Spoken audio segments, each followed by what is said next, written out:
माघ स्नान दुई प्रकार भाव में आपण घर पाखे जदि कौन तीर्थ स्थान रही नदी पुष्करणी रही सेठी जाकि मैंने माघ स्नान करेंगे।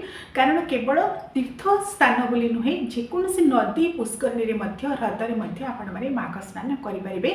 कारण यही समय विश्वास कर माघ मास सारा जिते सब नदी पुष्करणी जल गोटे प्रकार देवत्व भाव सकारात्मक ऊर्जा सृष्टि होता है, देवी देवता आशीर्वाद प्राप्त होता है। से जो मैंने माघ स्नान करती माघ स्नान करने पर सूर्य नारायण को जल अर्घ्य दे श्री विष्णु नारायण पूजा करते स्वतंत्र भाव में से समस्त प्रकार रोग व्याधि से मुक्ति पाई बोली विश्वास कराए। तेणु माघ मसरे जेहेतु प्रबल शीत पौष माघ मास 2 मास धरी प्रबल शीत अनुभूत हुए से माघ मसरे बाघ परी शीत बोली कहुए।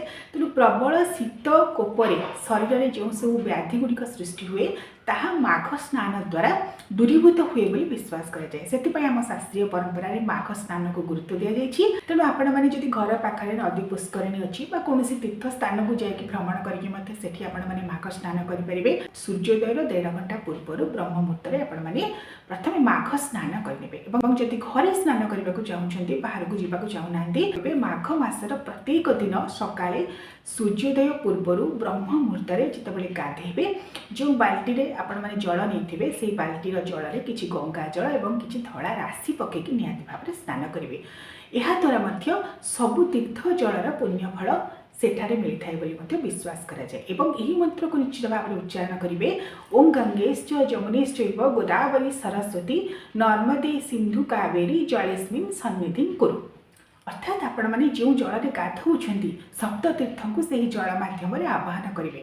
कारण जो मैंने तीर्थस्थल प्रयागराज में विविध प्रकार तीर्थस्थान भ्रमण करी सेठारे तीर्थ जल स्नान करुछंती सेमाने तो सही पुण्यफल पाई थांती। जो मैंने जाई न पारिबे घरे मध्य सप्त तीर्थ को आह्वान करी एवं सर्वतीर्थ को आह्वान करी आपण मैंने मध्य माघ स्नान करेंगे। एथिरे कौन असुविधा नहीं। निश्चित भाव में गंगा जल एवं धड़ा राशि टी मिसेकी माघ मासर प्रत्येक दिन जो मैंने माघ व्रत अवलंबन कर स्नान करेंगे।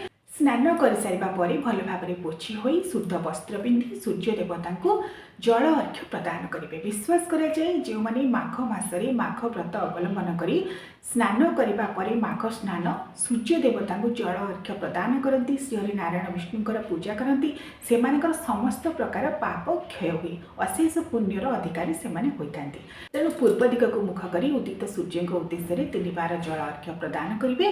तापर आसवे तुलसी पूजा करने। तुलसी पूजा सूर्य पूजा पर कराए।